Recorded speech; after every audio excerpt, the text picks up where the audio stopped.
পুর ভরার ঝামেলা ছাড়া সব থেকে বেশি স্বাদের আলু পরোটা। এভাবে বানালে পরোটা যেমন নরম তুলতুলে হবে তেমন খেতেও দারুণ লাগবে।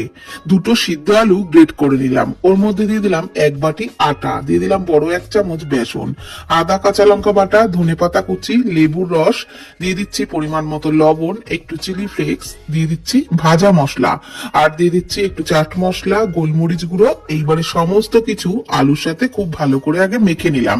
তারপর অল্প জল দিয়ে ডোটাকে আটা ময়দা মাখার মতনই ভালো করে মেখে নিলাম। দিয়ে দিলাম একটু ঘিটা দিয়েও খুব ভালো করে মেখে রাখলাম।